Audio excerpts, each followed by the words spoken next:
This is a Guru Pena or FMA discussion, uh, episode 254. And tonight we have Guro Roger Agbulos of Lameco Astig Combatives. Good evening, Hi, Idol. Tom. Thank you for having. How are you doing? I appreciate you giving me this opportunity to be in your show. Thank you. Hi, Dean. Of course, it's a pleasure. It's a pleasure. You have always been like in our list, and we're actually blessed that you've got time to spare for us tonight. Oh, thank you. I know, I know. Even weekend is hectic for you because normally Saturday we've got the Zoom lesson, and normally you got Sunday as your rest day.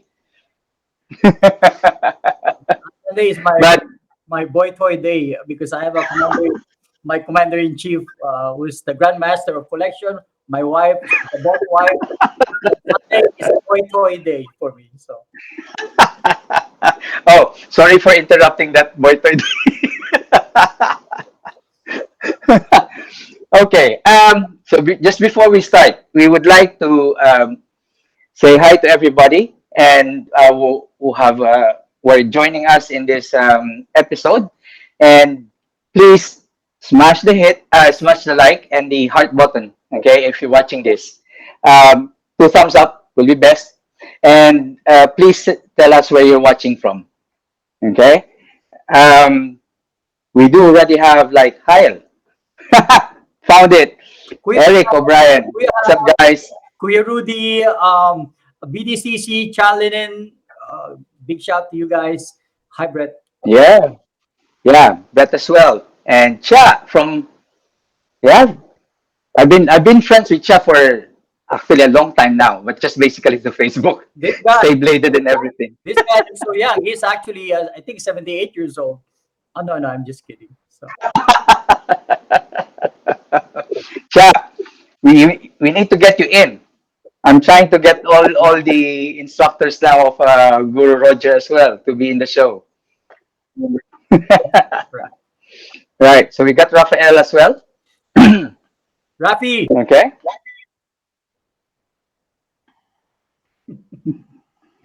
Yeah. all right. Right. So let's get the ball rolling because I think we're going to have a nice discussion today, especially with regards to your Lameco Astig combatives. Okay. Sure. Um, we had a very short test run last night, but for the sake of those who are watching, especially for those who don't know you, um, how did you start with your martial arts and your FMA journey, and who inspired you? Well, I started way back 1990 under the late my mentor, my brother, my guru, my master. The one who got me into martial arts is the late Punong Guru Edgar Sulite way back 1990. It really started as really being friends because it was Luel Pueblos who was first became my friend. Hang out a lot. There is some things that we do together, like in concerts. He was one of the producers, and I back him up and all that stuff. And then he introduced me to Edgar, who I was joining them in a few parties and events, and even the parties that they do, they kind of demonstrate martial arts. So since they were, I'll just call Edgar, but my love and respect. So putting aside the Punong Guru Edgar Sulite, it's Edgar. Um, he was just about like 15 minutes away from where I live in Hollywood. So we got the chance to see each other a lot. And that's when I joined. I had the pleasure of really getting to know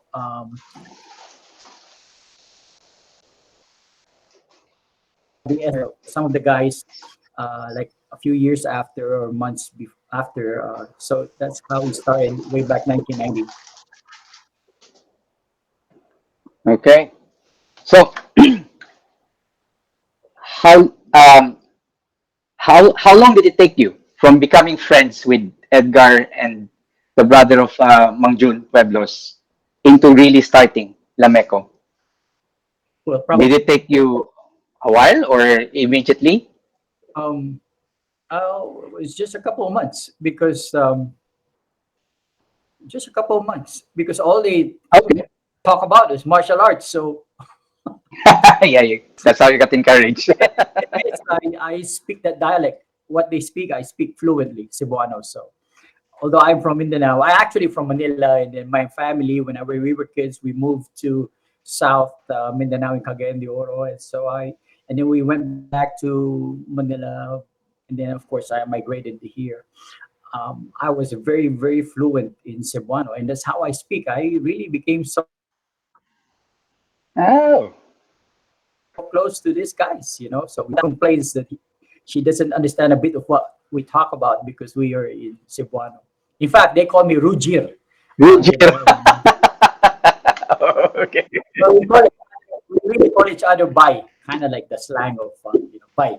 It's a Cebuano slang for like brother or what, but it's Bay that we call each other. Maybe some people might think that I lack respect because I don't address them as guru or what, as we were again started really friends. Mm, But my love and respect is always going to be there. It's unquestionable. But yeah. we call each other by. So I mean, of course, because if you started as friends, then the relationship as a student instructor came in second. yes, but it's not that we are friends for the longest time. So let me put you in the right perspective. But you see, there was nothing really formal about the relationship. It was really of inner circle because Edgar was also selective in having friends or people that he invites to his house because that's his house. Mhm. He has family there. It's so it's not just open to anybody. So there's no formalities of that sort. Maybe All right. the others who came from different systems and who went formally through schools, of course they would look at somehow on a different perspective, but sensei, master, or what have you, right? So with us, Mm. it was the respect is there is given, but I again we call it by shout out to a few friends here. It's Guru Joel from Canada. I want to say hi to Terry, Guru Lalo from Pachuca, Mexico, another Astig family member. Of course, Kuya Rudy, another high-ranking Lameco Astig. What an honor. Kuya Dan, my mentor, Dan Anderson, the the legend. The legend, Super Dan. Kapatid Miguel.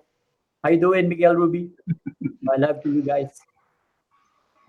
Yeah, Rudy said, "Who's your daddy?" Oh, that's a famous quote. You should actually have it in a T-shirt, man. Who's your I daddy?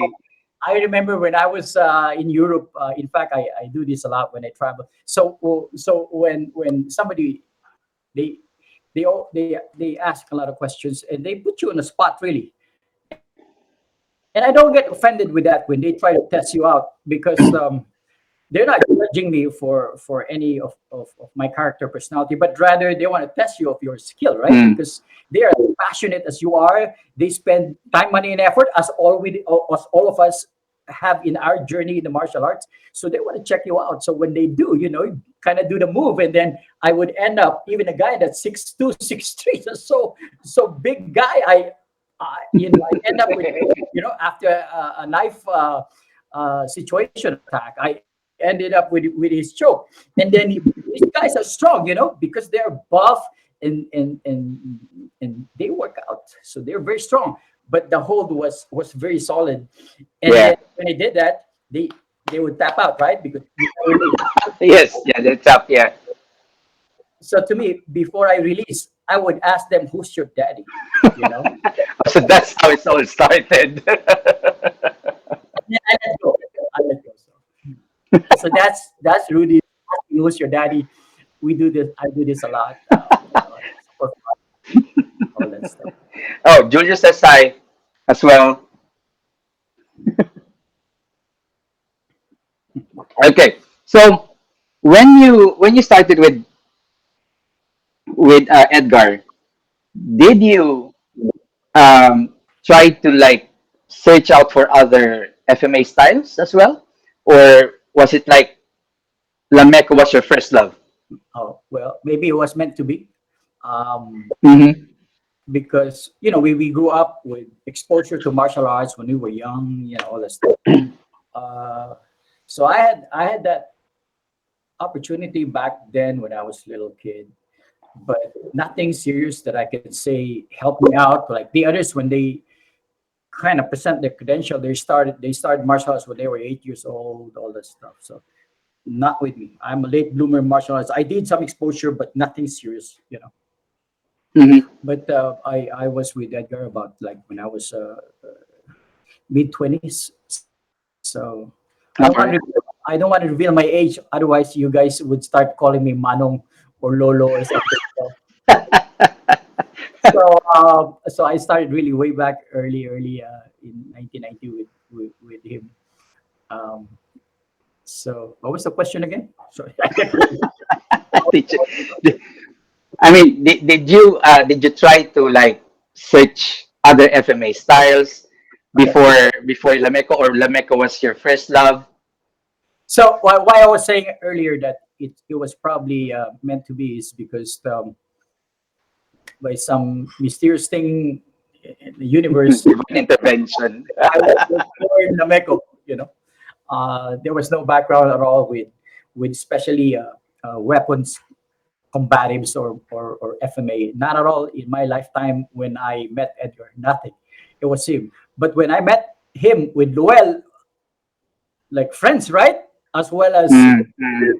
eventually I learned about their background being respectable and all that stuff. They like Luel was a champion in Mindanao, and Edgar has a name eventually, right? But I wasn't starstruck because we were friends first. Yeah, And yeah. so I didn't seek any other martial art styles because there was so much to learn from Edgar and Lowell. So um, there was to me, I wasn't curious about anything else. But eventually, in the Mm. advent, as internet also grew, Yeah. we learned from that as well. And as we were visited by other prominent students from out of town from, in fact, Guru Danny Nos Santos, uh, uh, students from in fact some of them are overseas and from out of town, east to west coast. They come visit, and Edgar would invite us to our fight group. Like Sunday, one of the Sundays during the month, right? So we get the chance to meet them, and I get the chance to also know of their background. So it was part of my learning curve. There was nothing more to really seek something else because it was it Mm-hmm. was him. It was meant, maybe Mm-hmm. some blessing. So, but here I'll tell you this, and this probably happened to a lot of us this time. We're of the same time, right? So in the advent Mm-hmm. of when UFC was starting, that's when a lot of the people in different martial arts resorted into jujitsu, right? Because Yeah. mainstream, Mm. the fame that it was gaining, all that reputation about winning, so they all a lot moved to jujitsu. I wasn't. So I was happy with Lameco because to me, it has its eye into application, combative. So I do a lot Mm. of workouts or workout on my own. So when we see each other, I was kind of prepared to the spar, at least to be ahead of my brothers in the SOG, who are definitely are great fighters. So that was my inspiration. So back to your question, no, I wasn't interested, but You didn't. I had a chance to meet some of them really. Like for instance, I had a chance to also, out of curiosity, um, like Mm-hmm. I attended one of Eric Paulson's seminars too early on. So I met Carlson Gracie, the gym, and we see each other because I was going to the gym Yeah. a lot too. So but I am. FMA by birth under Lameco. So, hi, Kuya Peter Lewis from UK. Yeah. It's good that you're actually managing to see all the comments now. So yeah. Okay. So what is your typical training with Edgar back then? How how extensive was it? Like, is it like the whole day, weekends only, or Well, we spent a lot of this is called the backyard group, right? the back end? Yeah. Why backyard group? Because obviously we train in Edgar's backyard, but the backyard group is something like an inner core of his students that we meet Tuesday, Thursday, and Sunday. Wow. Unbelievable. Sundays was a kind of reserved for sparring, but Tuesday and Thursday we don't have anything formal about the setup because we were just practicing outside his home, and his home was with a few other houses inside a compound, small compound, but it was on land, right? Gravel that's not cemented. There was no Mm. roof, so when we practiced, there were a lot of insects flying. We ate some of them. We did not taste of each particular insect breed, and it was dusty. But you know what? The beauty of what Edgar was teaching us was more important. So I think that was the key, and the camaraderie, of course, the atmosphere. Edgar was a funny guy. Yeah. That's why That is never really. Yeah. look at him as like formally. No, he was a friend. He was a mentor. So that was my relationship with Edgar. He was funny. He has jokes. In fact, when we eat out, he would kind of try to look around, in the during conversations and all that. They would get his wallet and take out a piece of paper and roll it up. Oh, he has a list of jokes, and then go. And then Edgar, man, he's human. He's human. It's like any one of us, but definitely somebody's talented because he earned the skill that he was teaching us, sharing with us Ah. the the experience. Die hard. He was. This guy is intelligent, and I think I believe that he is a graduate of economics in the Philippines. Mm. He's a math man. Method, he is Yeah. yeah, he's structured. He's Yeah. I mean, even when I was like taking up Warangdo still then, our Warangdo instructors were basically taking lessons from him. oh, I did not know. Yeah. Especially when they were talking about like knife stuffs and stick. I mean, I do always hear his name. And I think there were a few times that he went into the dojang in, I think in Kamuning, Okay. for like special workshops or seminars there. So yeah, I've been hearing his name for, I mean, for also like within the circuit. I haven't done FMA that time yet. So yeah, yeah, a lot of people really said that he is good. Yeah. Good to hear. So when you train, that's about 2 3 hours tops or more. What? Well, Tuesdays we trade at least an hour and a half to 2 hours. Tuesdays and Thursdays, and then Sunday we Mm-hmm. start about 9, and it ends up to whatever time because sometimes we will have lunch there, and we could and then on the spar we watch the video, so it was kind of like an all day affair. So although Ah. we're having fun after the workout, after the spar, but watching the videos kind of gives us another perspective of our movement, of our strengths and weaknesses, and he gives inputs while having fun. So well, our for those who well, I have my wife who was back then my fiance, and all the other ladies there of my from my SOG brothers already complaining like there's no more life there. It's all about martial arts the whole time. But that was part of the love and the enjoyment that we went through. That's why the SOG, although so rare that we get together, the last time was a long time ago. Even if people think that disbanded, no. If we see each other, you'll see the love is there. It's just that we are on our own with our own lives and journey. But we have our bonding, and it is a priceless moment. So, So, will there be a time where the whole group maybe will do like a large gathering? of course, Do you think? yeah. I mean, there's we were never political, so it's just a matter of maybe Oh, that will be great. we, Yeah, yeah, that will be nice to see. we should do it. A shout out to brother George from Greece. Hello, Laura from Michigan. I paid all of these guys. So I don't know if they're gonna take in PayPal. They said, "What's this pesos? It doesn't mean anything." Oh, one is here now. See, Brother Bon, right in time. Brother Bon, Pogi, Brother Bon is must Pogi.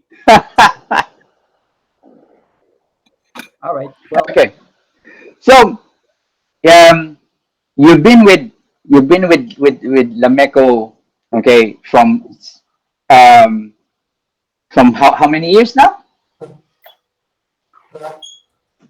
I was born Lameco since 1990. So Okay, are you trying and to then get into how old I am? And maybe uh, with the manner, I think you're very skillful at this. Eventually, I would be revealing my social security and bank account. It's just nothing because I don't have anything in the bank. well, I'm okay. So you were with Edgar ever since. What were like, I would say, few of your like noted moments with him, like the some of the gems that basically Edgar managed to pass on to you during those times. Well, actually, here's the thing. Before I actually started, oh well, initially with my working out with in the very beginning, I actually went. We went with my wife Rosie together with their spouses, with a group of Bisaya friends. We went Mm-hmm. a long trip to Arizona. We stayed in a Oh, did hotel. you? Can you believe there's probably what 12 of us? We were all squeezed in one van, huge van. And we stayed in one room. We stayed in one room. Oh, wow. One room. In one room. So we were all on the floor, and of course, Punong Guru has his bed with wife. Of course, he's the Yeah, main, yeah, yeah. but all the rest is on the floor. But we had one great time. It was in Grand Canyon that we went. I actually lost the picture. I wish I could find it. That I was with Edgar on some forms. That was such a priceless moment. And so we had stops because that was such a long drive, right? So when we stopped at a rest stop, right? So they have Yeah, food yeah. there. So we ate. I can't believe these guys are so prepared with the wives who brought the caldero, the rice So cooker. it's like Yeah, it's not like let's go to McDonald's and no, they have their rice cooker, they have this place, they have the big soda, Coke and all of that stuff, man. So it was fun. how did you manage to squeeze in the van then? Well, every time we have stop like restroom or Yeah. um, we have to kind of massage our face because I think our face was on the gas. It was closed. There were just so many people inside the van. But I don't know. We had fun definitely, and Yeah. uh, priceless moments. One of those things too was that when I was doing the editing of the Laban Laro, 2 volumes. When after the shooting, so we started the project of editing because I was doing video editing on top of the regular job that I do. Right, Yeah.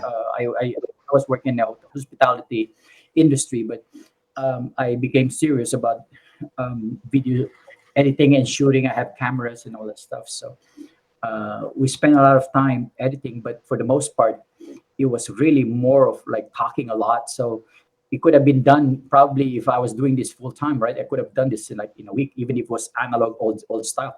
But it took us 2 years, almost 2 years, because we spent a lot talking, and I got to learn more about Edgar. Mhm. Uh, and of course, it's we have a lot of good moments of laughter and sharing of experience, um, confidential, so all that stuff. So he was uh, he was just as human as anybody else, but definitely a gifted individual. But Yeah. there's no such thing as gifted, really. This guy earned every bit of what he is good at. He's Mhm. diehard, and that's what one thing that I actually that got into me too. So Mm. when I, as you know from our sessions in the Yeah. Zoom, Yeah. all of those things that we talk about in martial arts, man, doesn't mean anything if you don't have this internalized in your body. It has to go inside, repetition. And that's actually, there's no secret about these famous world athletes, including those musicians, singers, even financial gurus and all the stuff, man. You put your mind and energy and body and all that stuff into it Mhm. more than like 100% all the time, so it becomes part of your internalization, so it becomes you. That flow is the definition of all of these things together. You can't segregate it has to be Yeah. part of it. Edgar got me into that serious Okay, so that side of you when teaching, you got that from Edgar. yep, definitely. Ah, it's actually nice, and in a way, we're basically, because when you run your Zoom classes, okay, you're always um, you're always trying to get people into how to do it mechanically sound. Okay, so you always refer to the parameters of fitness. You Mhm. always refer to um, principles of training, which is scientifically sound. Okay, and I mean, with the Zoom lessons, it's not really all about like styles. It is really more about making sure that you do it with sound science behind your movement. Definitely that. So You know, uh, no doubt when we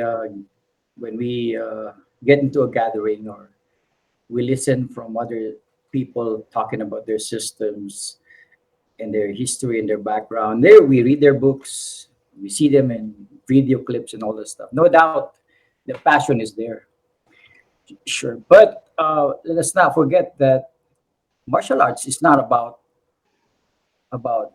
you know I'm going to be honest here. It's not about uh, verbiage. It's not about in writing, or it's not about expression. It's in the movement. Martial arts is in the movement, mm, and movement has to have that internalization you have to do.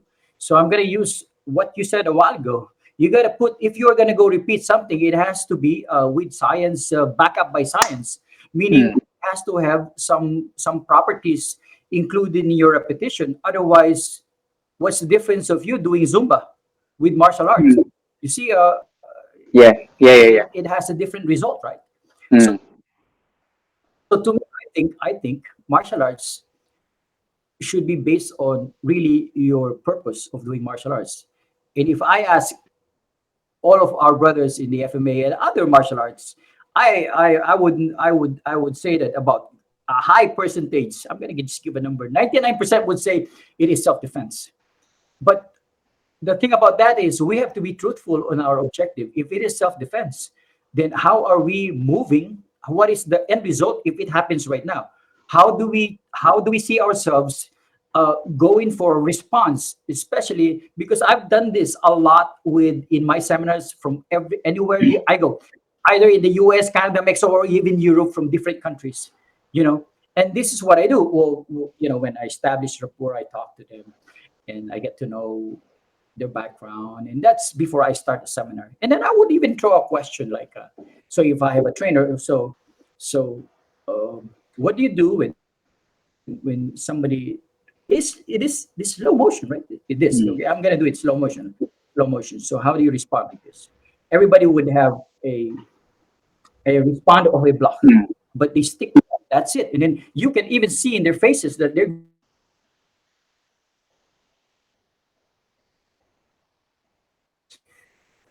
So you see, on that respect, you already fail if your objective is self-defense, because the bad guy would not stop in that Yeah. situation. He's not you. He will take you out. He's not your friend. Mm. Yes, that intensity, speed, power to take you out. So with your response being just like that is not in the basis of applied combatives. So to me, martial arts should be in. I'm going to use the word. It's reverse engineered, right? Yeah. So if the reverse engineering of it is based on I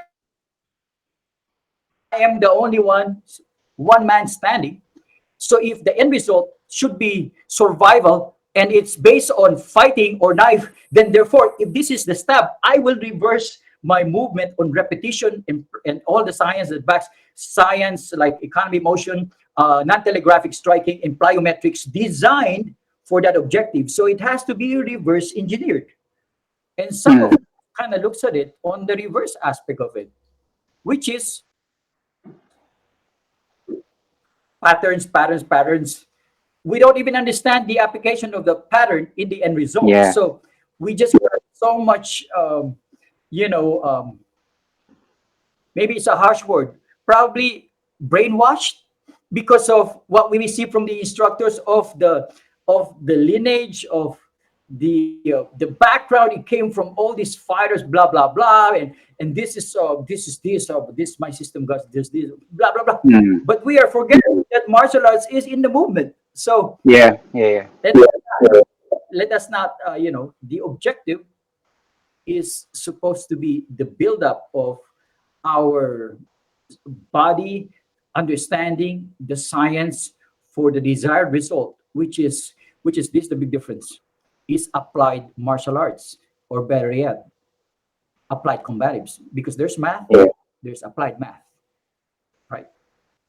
Yeah. That's true. There's martial arts, there's applied martial arts. Yeah.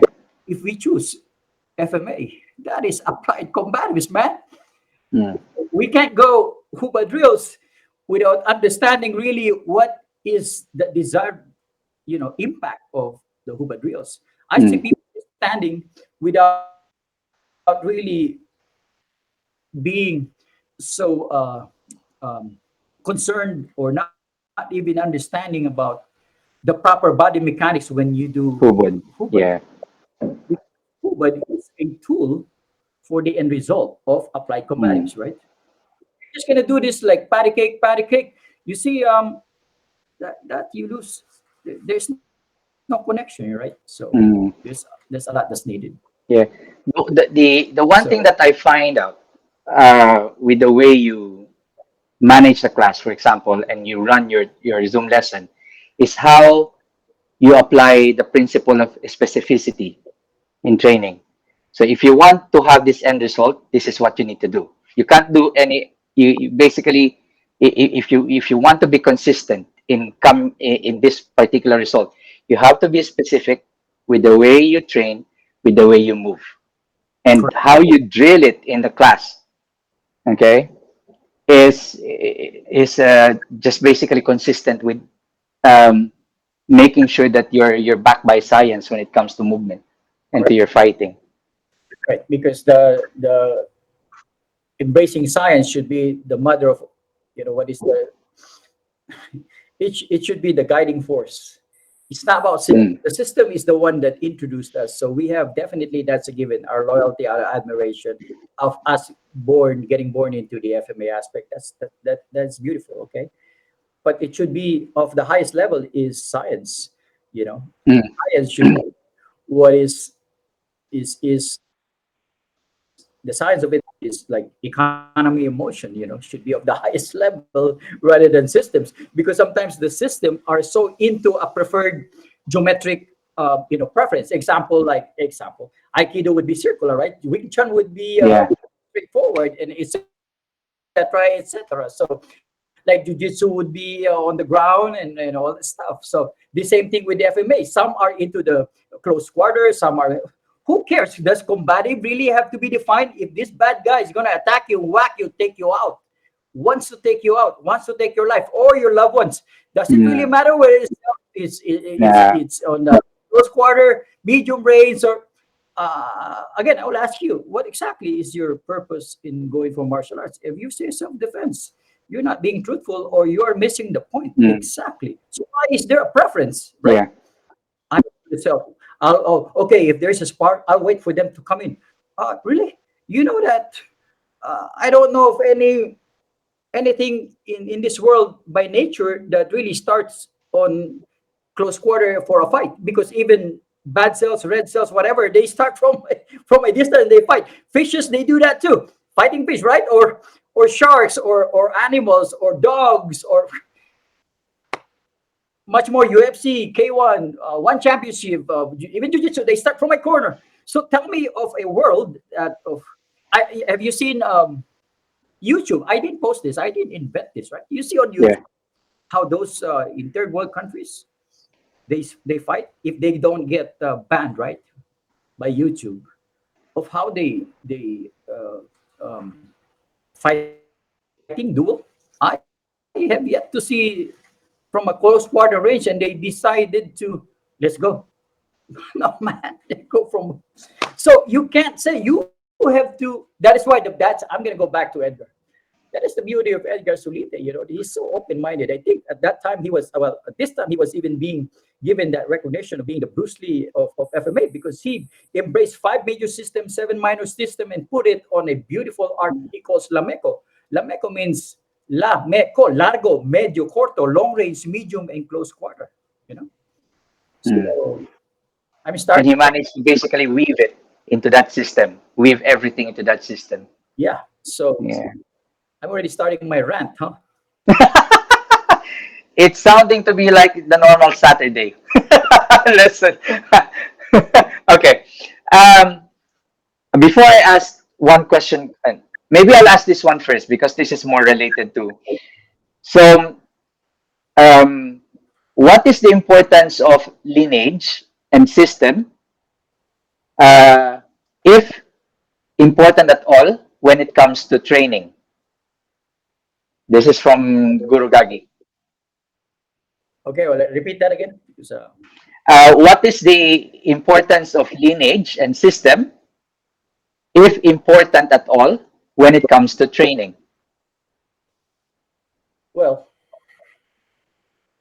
sometimes lineage is overrated, because you're saying, although I have a good lineage, are you saying that all of us in Lameco are the best fighters in the world? Of course not.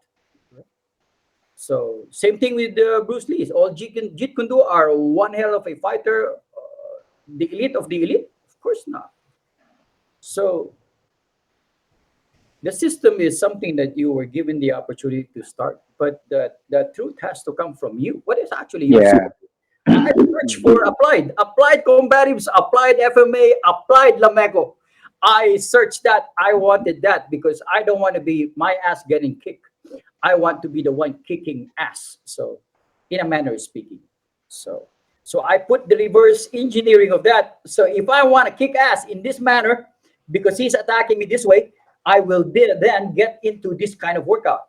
So that's why we mentioned about reverse engineering, right? Mm, So, mm, so mm. for us in the martial arts world, specifically FMA, tell me of a system that doesn't have patterns. All of us have Mm. patterns, but the actual execution and the mannerism and the way we execute varies greatly, even to itself, the system itself. Mm.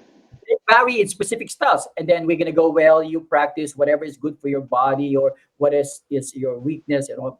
That's baloney. You gotta start first doing the best of the best, and then when you become so good at it, then you do a selection. Not like from the early start, you will then go, oh no, I'm gonna be. How do you know? Because you never had the understanding of repetition. You don't have the data to back you up of good judgment, whether it's good or not, right? Mm.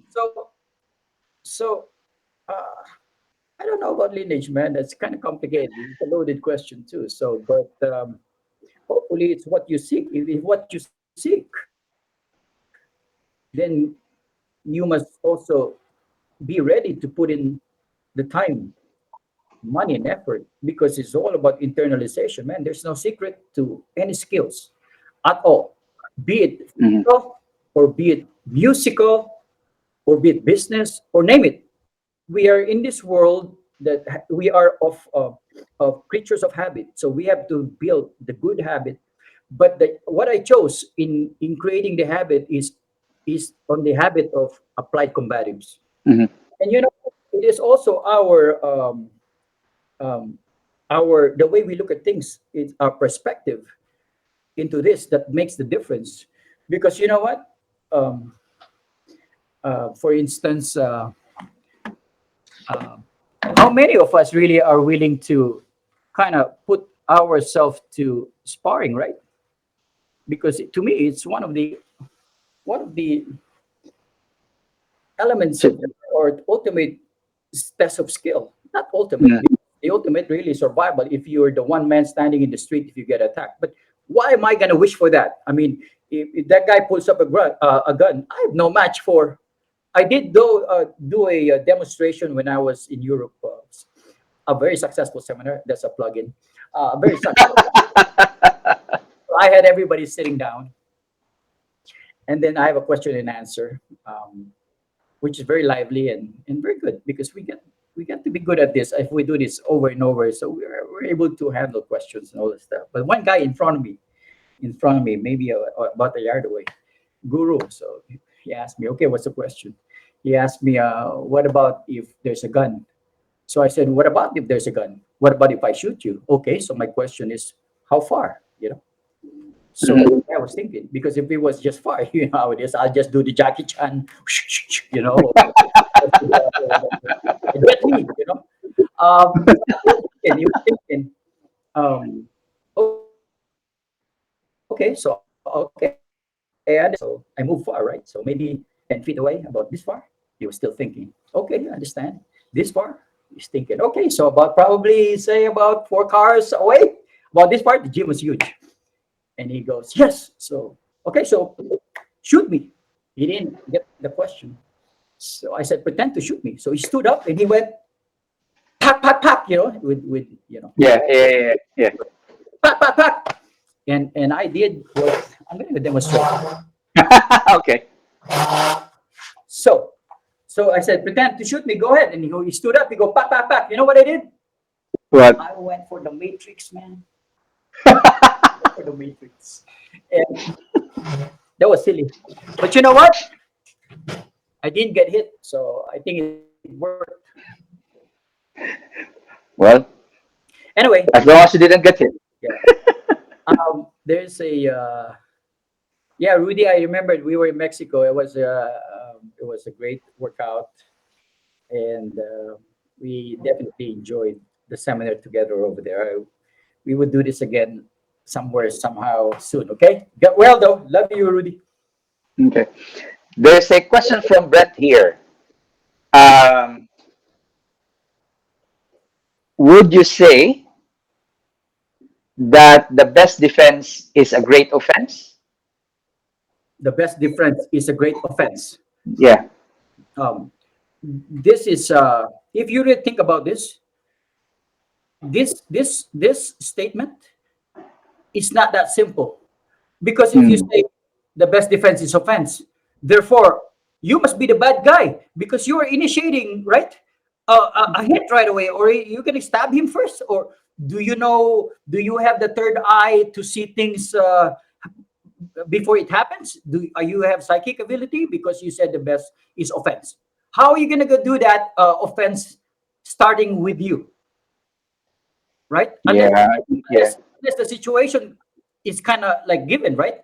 But most of these fights, people don't see this coming, or it only happens on at the moment.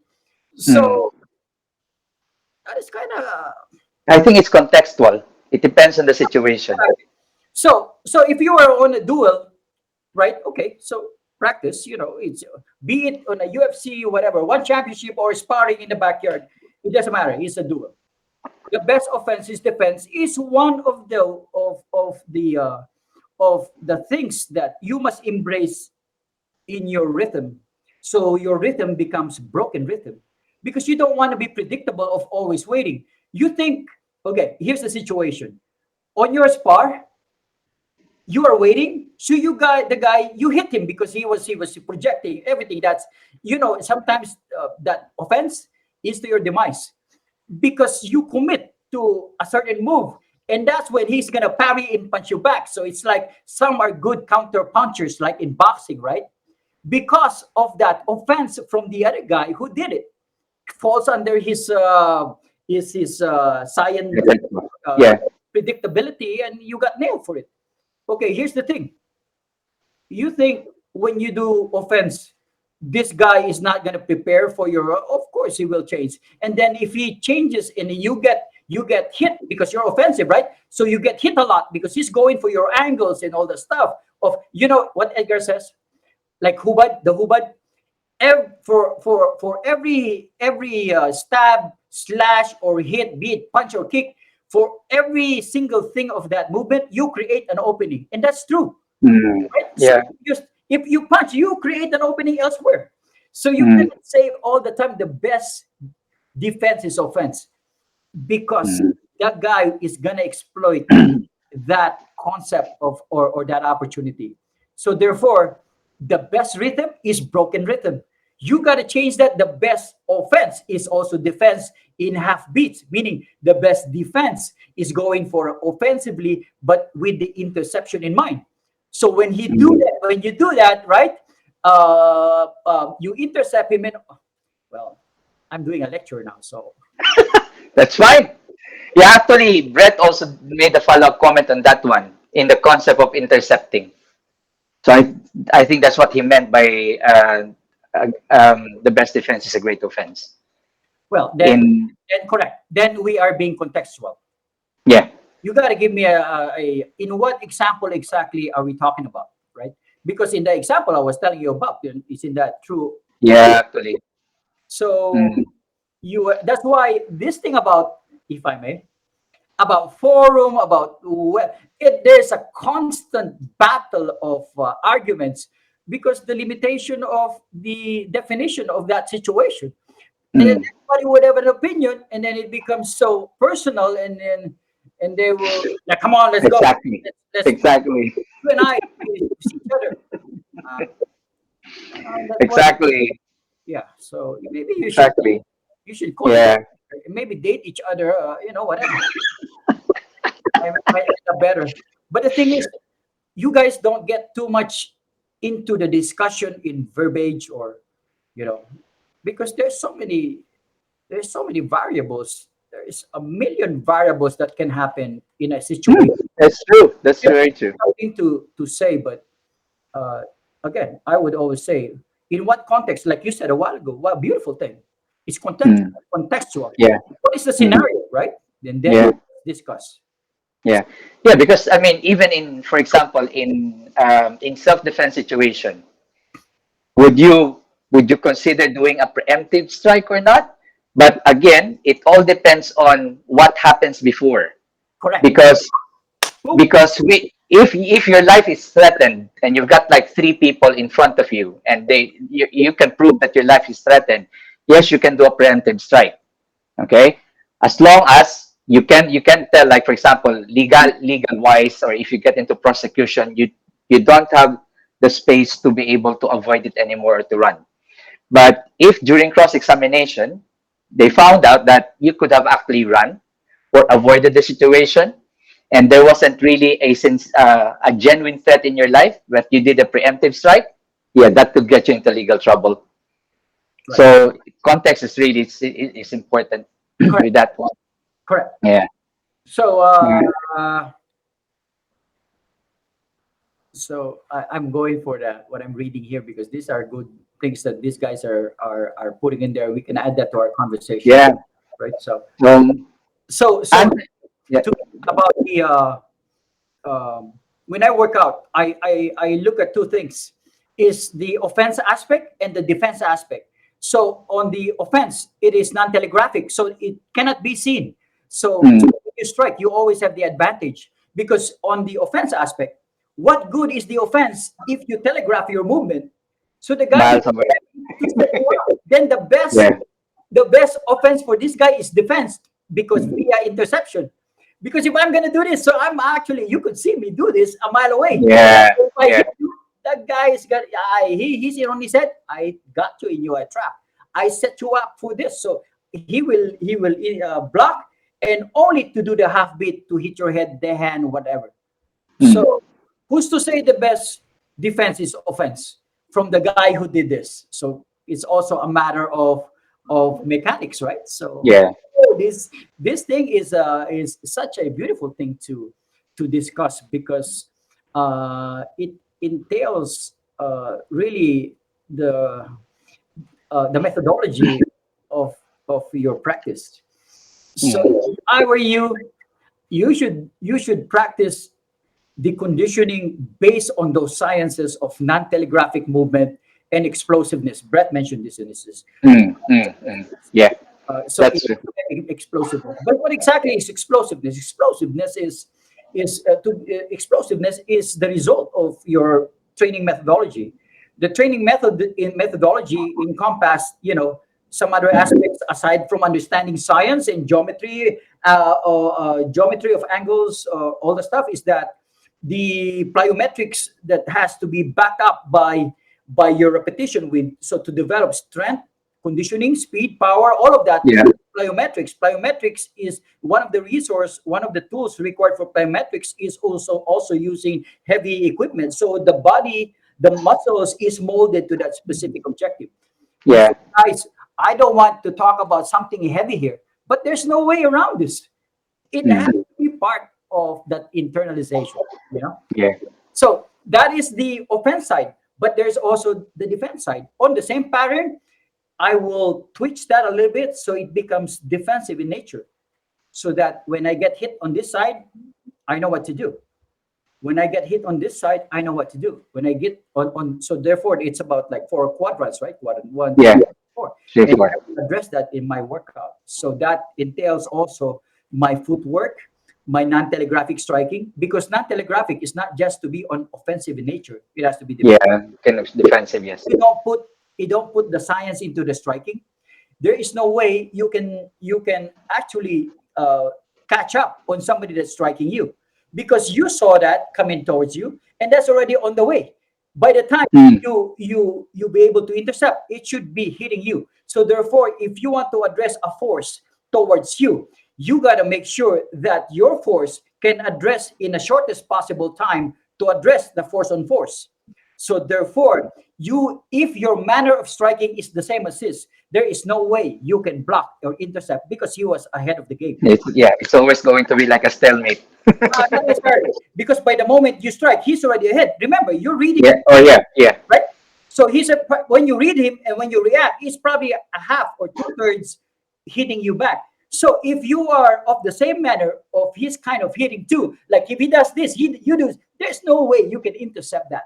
That's why the interception is a beautiful mechanics that works of the highest degree because it's all about I think it's all about forward motion science. The forward Mm, motion is that you don't recoil, you go forward with the body and all that stuff, so it creates all that force to go head on, force only for to stun him, to steal his objective of getting to you.